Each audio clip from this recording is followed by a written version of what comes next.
Yo, welcome everybody. Welcome to the spaces. Welcome Solo Nation. We have very exciting guests coming today. As you all know, Favio will be joining soon to spill the beans on some pretty exciting alpha. I'm guessing. Again, I don't ever have any alpha. I'm just like you guys. But I am so bullish. Seeing what Bob Ross posted, he has a meeting at the same exact time as us right now with his with the pilot for the license. So I mean, we're living in a very bullish time right now, and we have so much to look forward to. I hope you guys brought some questions. Make sure make sure and send those questions to either Zen or to myself, and we will ask everything that you guys have or want to know to Fabio when he joins.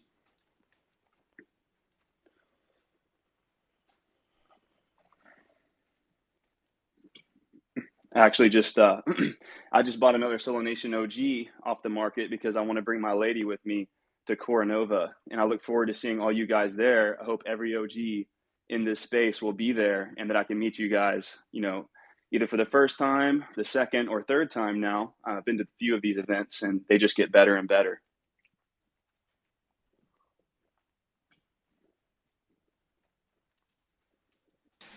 Yeah, Niles, you want to talk about the Sologenic.army while we wait for Favio? He's busy in meetings too all day, so he's going to come any minute now.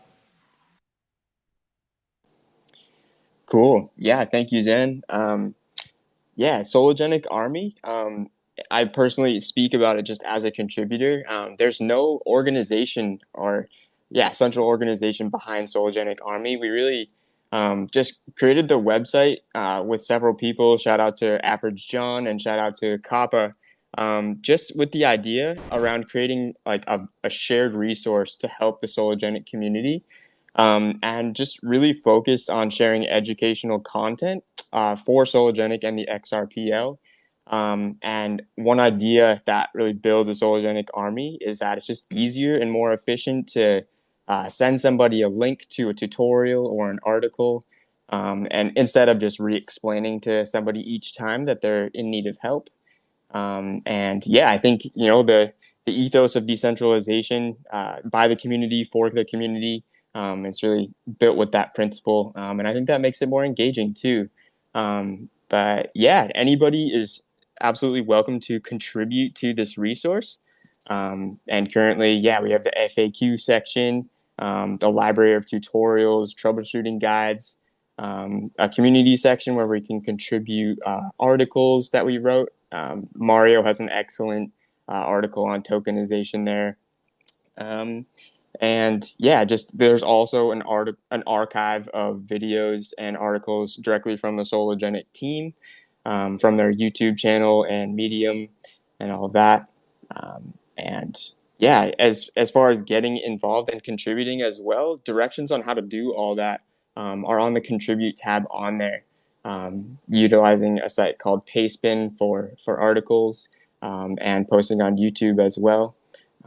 So we welcome anybody to contribute and just to build a community resource that we can all drive value from and work better together as a community.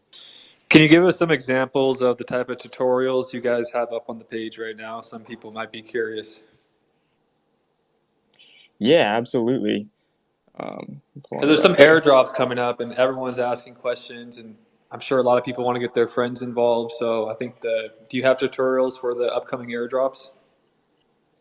We do, particularly for Xcore. We have most of the popular wallets covered, including Zum, the Solo DEX wallet, and Ledger, as well as Decent.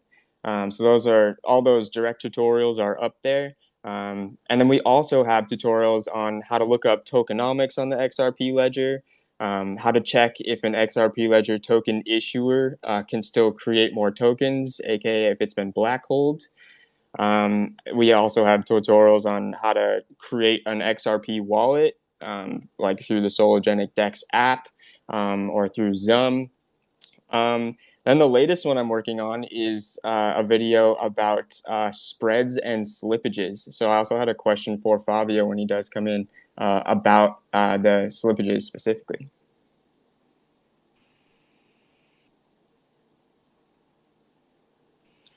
That's awesome, man. One more question. So you're one of the core contributors to this platform.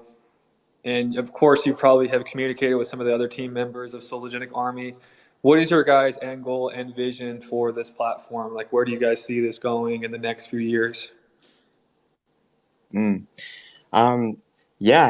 Ideally, just continuing to grow by the community and for the community, rising to meet the emergent demands of what could be most useful to the community. Currently meeting the demands of getting set up with the current means of wallets and setting trust lines and things.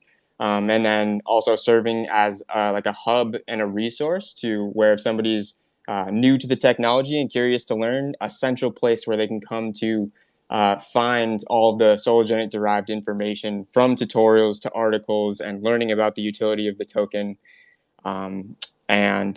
Going forward, we also hope to create more of a bridge to the broader XRP ledger community. Currently, we do experience a bit of dissonance between the rest of like the XRP ledger developers and what we build through Sologenic. And we hope to mitigate that dissonance going forward by creating more content that is helpful to XRP ledger developers and just the XRP ledger community in general, less specific even to Sologenic, but of course including them also. That's awesome, man. I'm sure that resource is I know personally a few people I've seen send it out to people asking questions about the trust line, so I see people utilizing it. Can somebody post a link to Sologenic.army? It's really simple, Sologenic.army. There's no .com, Sologenic.army. Post it on Twitter and I'll pin it to the space. But Favio's here. I thought we would start this space a little bit unique, and we're going to be covering Solo Nation updates, Coreum updates. Lots of things have been happening. But let's start it off with this. I've never heard Favio's Web3 story. Favio, can you start it off with kind of sharing your story, your journey of how you kind of got involved in Web3? Hey, San. Hey, everyone. How's it going? Really, really excited for mainnet. It's been crazy couple of months, and now it's building up more. But yeah, like Sen said, let's start with something different. I guess my story began with getting scammed with Bitcoin. It's funny enough, it was like 2016 or 17, I don't remember. But I basically moved to Vancouver, Canada, and once before moving, I wanted to secure an apartment, and I paid for that apartment in Bitcoin. At the time, I think it was like 1 Bitcoin. It was a lot, but at the time I didn't know anything about it, so I just transferred it, and then I realized it was not a real apartment. So that's how I got into Web3. I started digging more into the traceability of blockchain. That's how it all started. And then when I got to work on gaming, I worked on a gaming startup that's actually the top 5 in Brazil. I was doing a lot of user acquisition there. Sorry. And then I got into Web3 again. That was later on, 2020. Basically handling a lot of partnerships with brands and streamers, and just most often I would be on Twitch or even in Discord. I'm not in Discord that much anymore, but at the time that's where I fell into the rabbit hole, as you would say, and then I got to learn a lot. And I think that was the first time I also heard about XRP. XRP, I feel like it gets a lot of biased opinions around the Web3 space. The first thing I heard about XRP was that it was centralized. And then when I started working in Sologenic, I of course dig deeper, and it doesn't make sense to think that in a way, because, for example, like Solis 20, the amendment, if it was truly centralized, they would have passed it in one go, right? Like it got denied. And I don't know. It's just I'm getting off the rails, but yeah, I guess that's my Web3 story in a nutshell. Thanks, Ben. This is a great segue, because I remember I actually re-listened to our last Twitter space before putting this together, just so I remember our last conversation. And I remember you talking about XLS30 being one of the priority developments. Any updates on that? Yeah, I mean, just to end up the story, because it has a funny twist when the first year we launched the NFT marketplace last year, there was a lot of events that we attended, right? And one of the first ones we did was the Expoverse The NFT, one in no, Miami, right? the one in Miami, NFT Miami Week. So for that one, I actually had to speak with Jassy from the product team at Ripple. She was the one behind Exodus 20, and that was the first time I really got to, um, like truly understand how the XRP ledger works and what is the focus that they're putting on the table right now. And that has shifted a lot. So that takes me to Exodus 30. For Exodus 20, they were focused on NFTs, bringing utility, and they still are, but now everything is tokenization, right? Like NFTs are still um there's still use cases, but they are framed behind the narrative of tokenization. I feel like that has taken a more um kind of like a prime uh plane. And basically it has to do with a lot of things, especially with NFTs being always related to collectibles and gaming and all of that, and tokenization more linked to, real life assets, stocks, ETFs and whatnot. But yeah, Exodus 30 was something that the Ripple team also reached out to us, and they were like trying to help us understand what the value proposition of that amendment is. Of course, we were really careful to this time, not the last time we implemented it way before it was approved. So this time we were like, okay, you guys sure this is gonna get approved? Because it's a lot of resources to actually implement it. And hopefully we will have it right when it gets approved, because we already started development on that front. As I jumped right into that one, I should have asked you first. So, what do you want the space to be about? Do you want to go into Solo Nation, Sologenic stuff? Do you want to go into Corium mainnet? What's most exciting for you to talk about? Uh, Honestly, I'll leave it open to just to everyone. Everyone can participate, ask, tell story. Um, I might have to keep it short because we do have a lot of tasks related to the event. I would love to talk a bit about the event as well, like the mainnet launch specifically. And I would also like to end this space with a concrete guest list of the OGs that will be attending, so I can send the RSVP invites. We got a bunch of OGs. Awesome. You can see all the profile pics in here. Yeah, brother. And I actually have some questions about the event for you as well. And one of them was when we could, expect to begin booking flights and lodging. So that's very bullish information. Another question I had for it, just about the event, and this is kind of just for everybody. I know it's going to be fancy. I know we got super famous people coming. I know it's going to be a great night. But what type of dress code can we expect to maintain? That's a good question. We went back and forth a lot on this because we kind of didn't want to make it too formal, So in the end, it was like cocktail attire. So that means just, you can throw on a blazer over some smart casual fit, and that will work. Um, and then we will also have entertainment that will be more futuristic theme. So if you guys want to, I'm not a fashion expert, but you can definitely pop a suit with some color, some green. That would look awesome, I think, for this event. Very cool, man. Very cool. And then as far as like, I know we're going to have great drinks and top-notch bartenders. Is it going to be more of an open bar, or should we keep cash on hand, or tell me more about that? No, of course, it's open bar, all included, all inclusive. Um, we're actually hoping to get the solo and core cocktails that Roy, I think it was Roy, right, that he made. We actually sent it to the event organizer, and we hope to have those sorted. Very nice, man. That's going to be really slick. Yeah, Roy's a hell of a guy and an even better bartender for sure. And then just that's all I really had for the event. Maybe Zen or someone else had some other questions as far as the event goes. We actually just confirmed, for example, a couple of influencers that will be attending that are very close to our community. Crypto Mason and Crypto Wendy. They're both be there.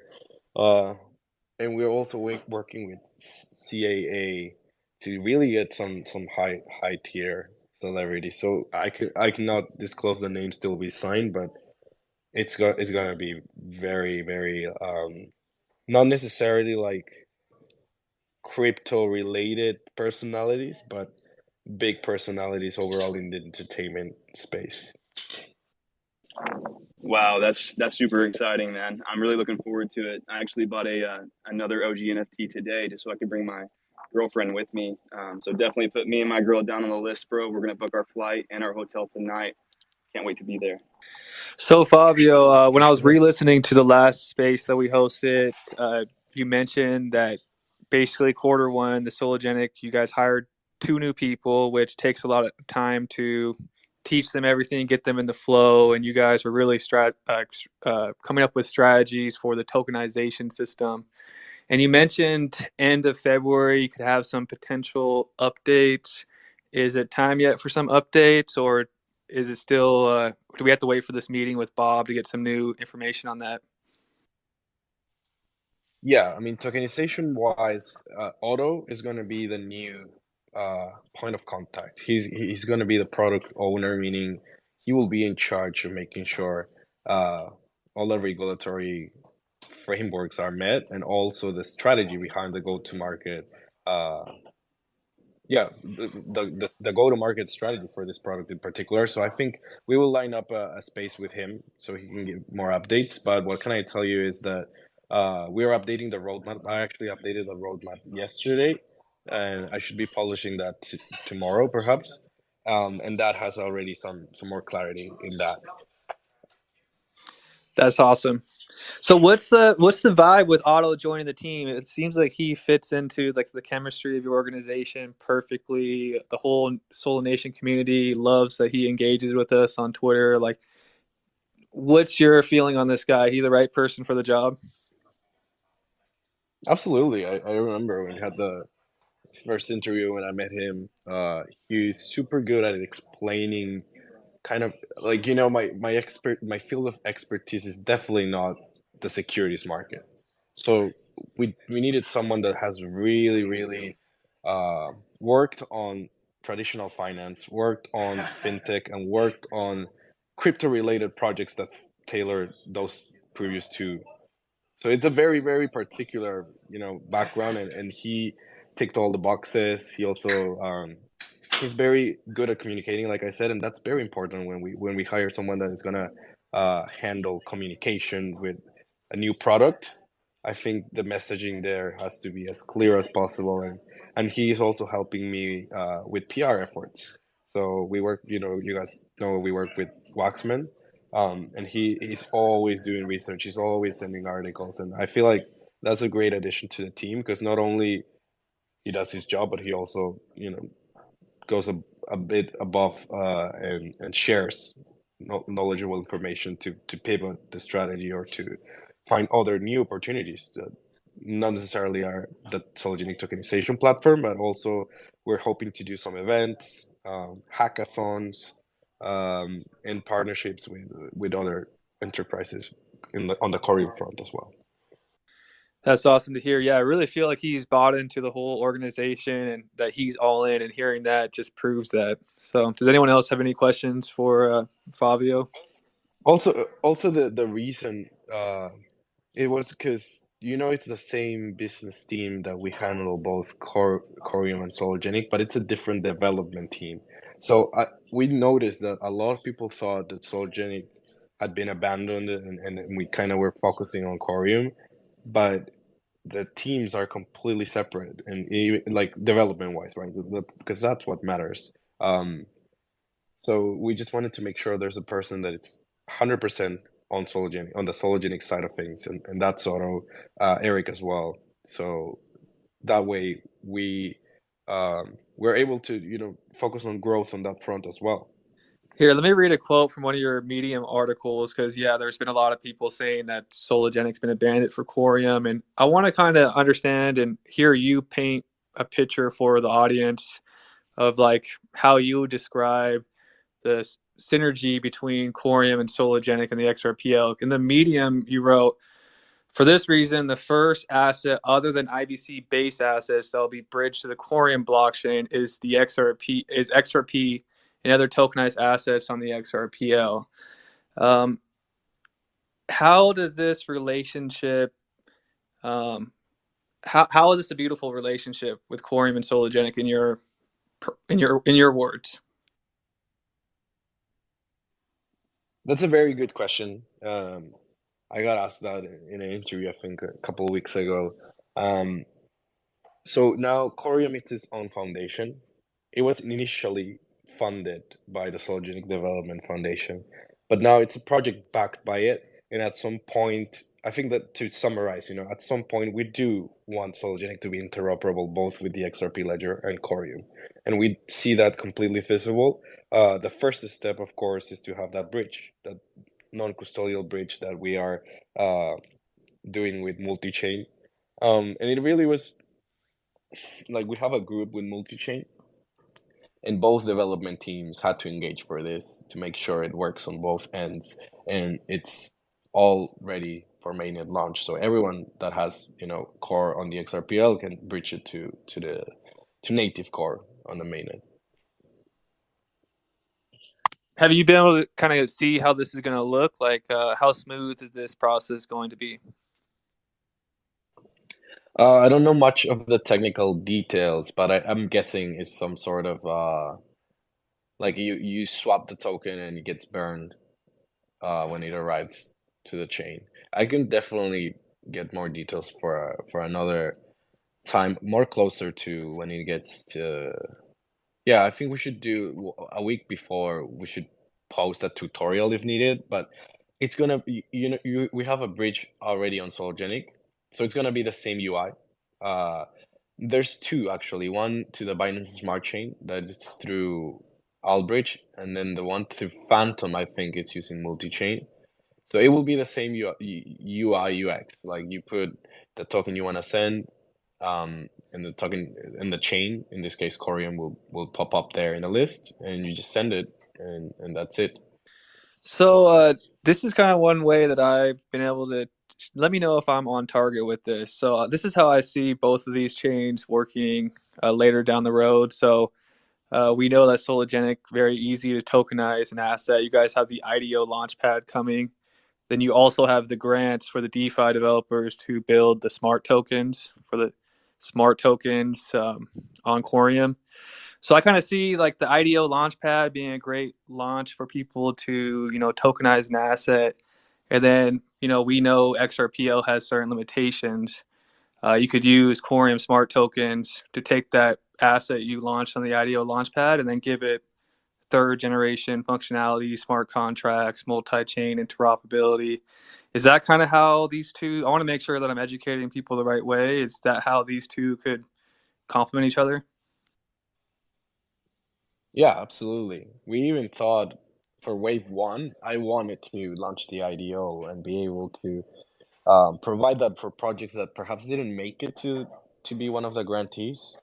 So just so you guys know, wave one was 1 million in core tokens in total, but wave two it's gonna be a bit more. How do you say that? Like the allocation will be a bit bigger, and perhaps there will be more projects joining. We're also thinking of doing a hackathon with DevPost at the end of March, because that's a very feasible way of getting working projects. But yeah, we definitely see the IDO being employed for projects to build on Coreum, definitely. Because if anything, both platforms being interoperable, it just makes sense instead of using an external IDO on another chain.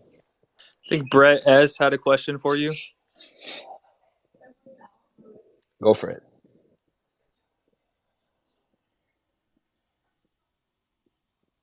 Who? We got OG Brett waiting to ask a question. OG Brett. While we're waiting on him to ask his question, guys, be sure if you have any questions, just put your hand up, and then we'll bring you guys up here so you can ask your questions. So who's behind the Solo Nation account? I'm curious. It's young Brindo, Favio. I met you at the Solo Nation event in Vegas on the record. Cool. Yeah, no, I actually wanted to talk about Vegas a bit too, because you guys saw the Digital Perspectives is putting up an event there. We might go, but we also want to do our own meetup again in Vegas. I was thinking that could be cool. You get my email, Yeah, Fabio? yeah.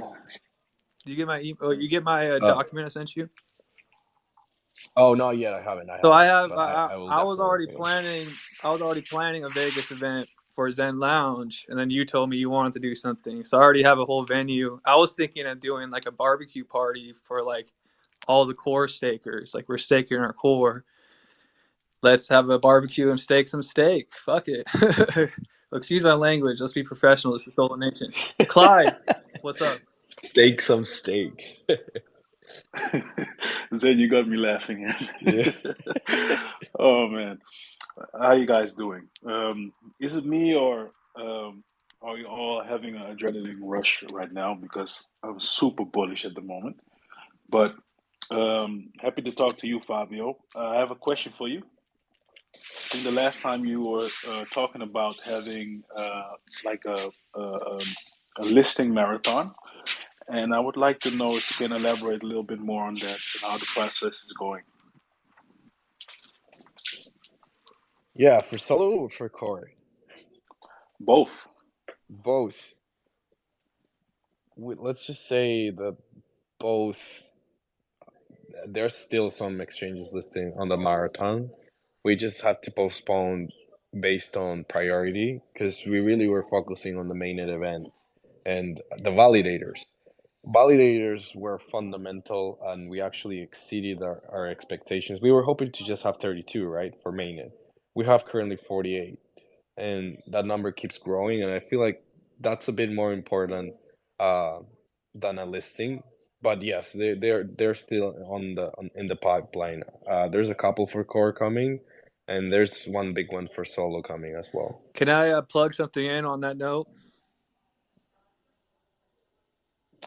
Yeah, for sure. So as you guys Please. know, Zen Lounge will have a validator. You guys are more than welcome to stake to the Zen Lounge. There's gonna be all types of fun benefits. However, I do know some of you guys have your own dreams and aspirations to potentially be one of the 32 validators, right? Like everybody has their own goals.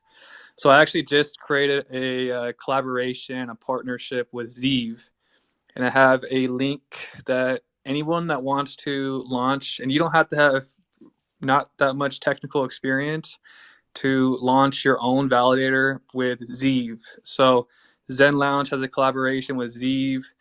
Their prices are on testnet. If you want to get your own validator launched on testnet, deployed via Zeev services, they'll set it all up for you, give you your private keys. It's going to be $250 per month. On mainnet, it's going to be $600 per month to have them basically manage and deploy your validator for you. So that's pretty exciting. It gives someone an opportunity to deploy an enterprise grade validator with not much technical experience. And this is going to help the decentralization of the blockchain. So some of you guys might be super inspired to do this. So send me a DM. And if you could help me out, when you use the link to sign up, it helps the Zen Lounge. So that's one way you can support the Zen Lounge. If you're going to do it, you might as well just use my affiliate link. And you guys know I'm not the type of person to really shill affiliate links. I just think this is beneficial for Coreum blockchain and Zen Lounge community. So that's a quick little plug that just got created today. I'll post the link and pin it to the thing. I have another question for you, Fabio. You were talking about Otto Nino and what he is bringing to the team right now, and that he's going above and beyond, and as such. Um, I I was wondering, are you guys having like new partnerships or adding new partnerships with Sologenic at the moment? Yeah, of course. On that front, Eric is actually going to be working on the BD side of things. Like Otto's more focused on the research and product. And we do have a few partnerships that go from, for example, KYC, automated KYC AML for a tokenization platform. Um, First and foremost, the broker dealer license, and then the submission of the one for UAE. Those two are the priorities. And then we have other partnerships that are more for growth and expansion. For example, with Supermojo for wallet activations. Unfortunately, like Ripple at the moment, they are not funding any of this type of protocols, but we are partnering with them on different fronts that actually, like I said, they pivoted from being focused on NFTs to being focused on tokenization. So our partnership has fluctuated a bit. Like it's not too focused on wallet activations if they lead to the NFT marketplace, because that's what initially we were hoping to do, as I was telling you guys, like buying an NFT and it activates your wallet. But they are more focused on tokenization specifically. So we might be partnering with a different company to provide this service, like wallet activations, and perhaps it will. They mentioned something of lowering down the XRPL network reserve, or proposing that. This is not something that they will do. I'm just saying that what's on the talks, and I think it's really interesting because it does make a difference. Like if it's less than $1, it can be totally justifiable for user acquisition campaigns, and this helps a lot with mass marketing, because one of the biggest uh, pain points we have for that is just that entry barrier, right? Like getting those 15 XRP tokens to have a working wallet. I think All right, so oh, sorry, Zeb, go ahead. I was going to plug in. I think that I heard a David Schwartz interview way back, basically saying that the first use cases of XLS20 would be like collectibles, artworks, and then the real goal is to get to the tokenized securities, to commodities, etc. Would you say that it had to kind of go through some test phases before people were comfortable issuing like tokenized NFTs of real world valuable assets and stuff? Of course, I think it totally makes sense for the first stages of the amendment and overall the NFT framework for it to be used on things like artworks or digital assets that have no really, like consequences in the real world. Like for example, a bug surfaces and a lot of people, I don't know, lose access to one of these assets. If you think about it, if we do this with stocks, it can backlash really badly. And specifically since it's a heavily regulated market, I think it makes sense that we started there, and at some point, well, not at some point, like I said, it's currently shifting towards real life asset tokenization. So I have a question for you again, Favio. Talking about the tokenization platform, right?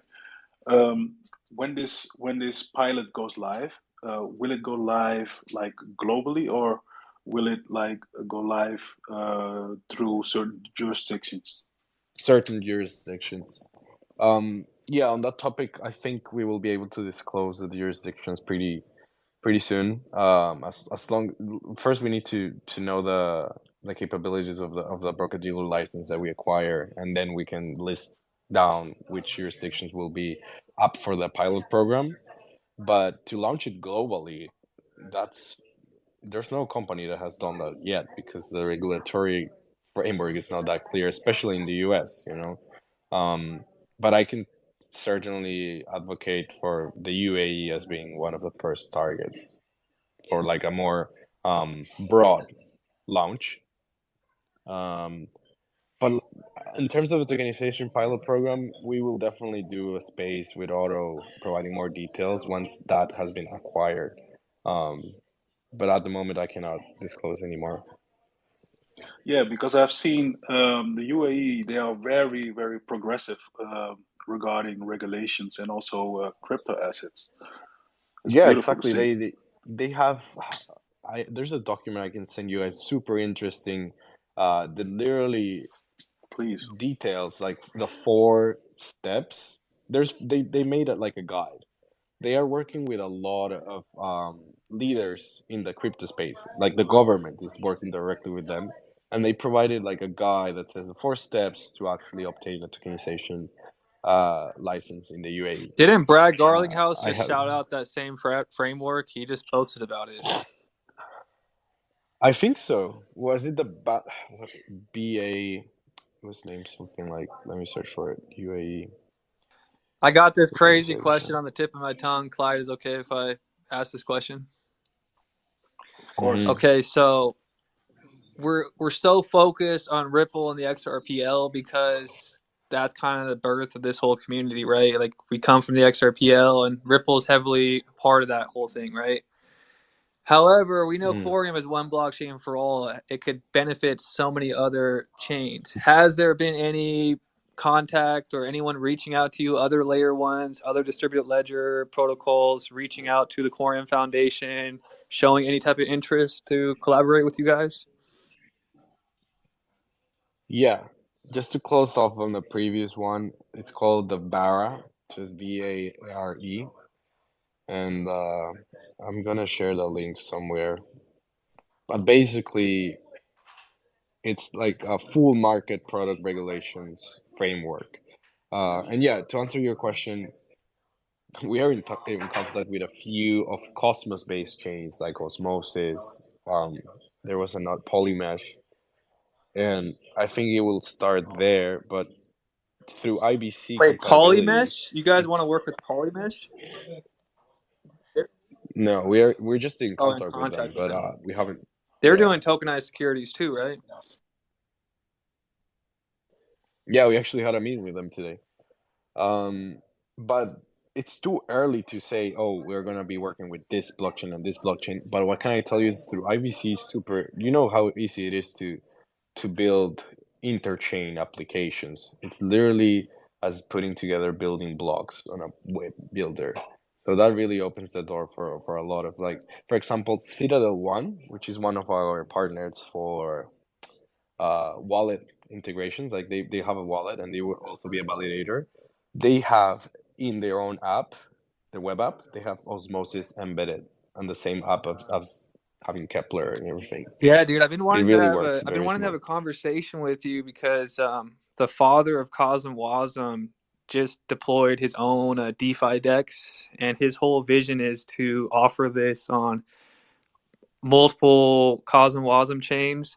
So I was thinking this is a great way that we could save money from the foundation instead of having to rush and pay developers to build a DEX. Why don't we just integrate this other Cosm Wasm DEX that is already compatible Yeah, with it? for I think that's good. I think it'll be like a match. yeah, no. And I'll talk about something important there. We're not focusing on the traditional aspects of a blockchain, like a DEX, for example. Like you said, we definitely know that we can just partner with other DEXs that are built on the Cosmos SDK, or perhaps even make the Sologenic DEX interoperable. But the real purpose of the grant program is to power new use cases for smart tokens, because that opens the door to a lot of use cases that are not necessarily found on, for example, ETH or other blockchains like Polkadot. Like we really want to tackle unique use cases for So coin. how are smart Um, tokens going to create value for the core token in your opinion? Like what's the value accrual for the core token? well, basically, smart tokens are core tokens, right? It's native core tokens when they are operating inside the chain's memory and the data. We've seen use cases already being developed in the lines of, for example, reward CRM softwares, rewards program, programmable money that you know, automating dividend payments, soul-bound tokens, tokens that identify, like, are bound to identity, or NFTs, interactive NFTs. There's so many, but yeah, that's the focus of the grant program, and that's why we partner with companies like Telios or even Decent. You know, we're all about self custody and use cases that are not traditionally found on blockchain technology at the moment. That's great, man. I think James had a question. He just hopped up here. Hey, what's up, Zen? Thanks for having me on, man. Appreciate it. What's up, Favio? And I actually just was on a space with Bob Way, and I had the chance to ask him a good question. I don't know if this was covered. I asked him if he knows how Coreum is going to bridge over to its mainnet from the IOU token on the XRP ledger, and he didn't really know the answer to that question, but it was kind of answered. I even was lacking clarity on it a little bit. Bob says he doesn't really know anything about Coreum. Favio or Zen, could you touch on that a little bit? We touched on it actually at the beginning of this call, but we could touch on it real quick, and it's recorded, so you could get the voice. I'm gonna publish it on my YouTube, so you can listen to it there. But you said that you have a partnership with Allbridge, right, Favio? Or multi, right? Yeah, multi-chain. So when will there ever be a IBC bridge connecting to the XRPL instead of multi-chain? Not sure. I don't think that's a question that's in our scope to decide. It's if the XRPL pushes an amendment that somehow enables this, which I think is very tricky because they don't have smart contracts. It could be feasible. But what I can say is that the XLS 30 amendment will bring easy to use, yield and staking capabilities through the pools, and that's for me. That's like the way I see the XRPL compared to other blockchains is that it's just easy. For example, um, setting up a trust line, transferring tokens, it's just convenient and even cheap to use. So I think they would still leverage that, continue solving that. It also has 10 years of credibility. Yeah, I mean it's focused on solving one specific problem, right? Cross-border payments and just the way we transact value online. And that really says a lot, and I think it will not stop being important, even if other fancier things can be done in blockchains. Um, and unlike third generation blockchains, I think first generation ones are still gonna be around to solve those specific problems. I 100% agree. Niles? Yeah, hey Fabio, Niles here. I just have a quick question specific to the Sologenic DEX. I recently noticed that the percent slippage, as far as I know, isn't displayed when you create an order. And of course, you can calculate it manually, but I'm wondering if in the future you guys plan to add an indicator for the percent slippage on the display, such as like a DEX like Osmosis. And if you do, if there could be a way to adjust the slippage tolerance or even include a warning when trade assets with high spreads you're creating an order for those assets. That's a really good suggestion, actually. I'm gonna add it to one of the topics we will discuss with the dev team. But what can I share in the roadmap? Like I said, I will publish it tomorrow. But what I do know that it's coming are some updates in regards to first the notification system. I know it has nothing to do with what you just said, but I'm just saying what they're working right now and how we can fit that into what they're working right now. The notification system, we just released 3 types of notifications. In the future, we really want to have warnings incorporated there as well, like you said. This could be one of them. And I think there's about 30 different types of notifications that will be rolled out in the next 2 months or 3 months. Then the other thing that's coming, it's an app version of both the DEX and the NFT marketplace. So that anything you can do currently, you can do it through the web app and it works, right? But it's not a native app. So that will be sorted in the next quarter as well. Apart from the XLS 30 integration, there's some backend stuff, for example, SEO for NFTs. Through a sitemap, any NFT will be able to be searchable online. Right now, all of the NFT pages have kind of like a same SEO description. So meaning they are not really searchable on their own. Like if you search, for example, send launch NFTs on Google, you will not get like the specific NFT, and I feel like that's a great update. And then we'll also have like an activity fee that's customizable, and yeah, many more to share on the roadmap. Awesome, Fabio. Thank you. Okay, guys, So, I do Fabio, have to leave to a meeting, but it was great catching up. And Stan, how should we do the invites now? Should we make a post, or do you have a list perhaps for the main event? Well, let's get the people in Yes, that here. was my Let's question get also. people in here first dibs. So what we said was the first 50 people that have a way to verify that they could actually come. Like, it happens all the time. Someone's like, yeah, I'm going to come, and then they don't actually come. So if you have some skin in the game, if you already have your plane tickets booked, your hotel booked, show some proof to. I don't know. Do you want them to spam your DMs? No, thank you. Okay. No, it's okay. Of Put course, Kappa. like Kappa will be in we don't. charge. Kappa's down at the bottom. Basically, show Okay. proof that you're committed to attending, and then you'll be able to be. There's 96 holders of OGs. I wanted to shout out James. I didn't know he had an OG. He must have just got it. But there's 96 holders, and people are all over the world. It's a month away. I don't even know if all 50 people are going to be motivated to come. So let's just do it first come, first serve that way. Whoever's has their hotel book, flight book, they're committed, they RSVP, first 50 people. And I think that's the Yeah, best way to do it. So I think it's good to do it right now because once we announce the high profiles that will be attending, everyone will want to go no matter what. So it's good to just to know who the real ones are and give it to them. message So let's do it Kappa already today. has a whole list. So he already has something going. So message Kappa and go. And let me just ask you one more question. So is XLS 30 bullish for the Solo tokens value? Yeah, absolutely. It opens up the door to, like I said, getting its staking possibilities and Do you guys larger have pools of do you guys have liquidity on do you guys have assets. plans For to have example, Solo paired liquidity pools like Solo USD, Solo XRP? exactly. That's the whole purpose of the AMM, right? To automatically provide the liquidity for this and people be able to lock their tokens into the pool. So this new trading pairs, and not just for cryptocurrencies, right? So at some point, like I said, we want to have a hybrid system in place.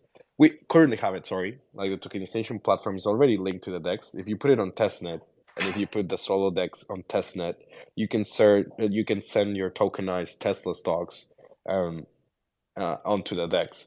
So the only thing that is worth mentioning there is that wallets that are whitelisted, meaning that they have passed KYC, will be able to hold these assets, and then they can create these pools that through the AMM will have the liquidity. I'm just talking really fast because I have All to right, go, man. but So you heard it here first. yes. We're about to be the new Wall Street liquidity providers. This is next level. We're the new Wall Street infrastructure. But this was a great space. Favio is going to balance. I guess everybody misses Capo who wants to attend Core Nova. And Yeah. we'll do this again tomorrow. I have another space at 6 p.m. Zen Lounge space. Talk about different topics. But everyone, it was great to chat with you guys, hang out, and peace. Yeah, and everyone, if you want to invite any influencer, high profile edits in and out of the crypto space, and you think we are missing out on them, tag them, let us know. You know, we have some rewards there for them to attend. We're gonna be giving decent wallets during the event and some crypto, and of course, all is for a good cause with Save the Children. We're donating 100K USD in core tokens, no matter what. So it's really like a great outline, and we'll be sharing some We more should start a updates Save the Kids next week. validator. Put 100K, stake it to the Save the Kids validator, and let them just earn rewards. Well, we'll see. Okay, guys, I have to run. I'll see you guys on the next one. Cheers. I think that could happen to Save the Kids validator. That'll be a good move. All right, guys. Everyone have a good day and peace.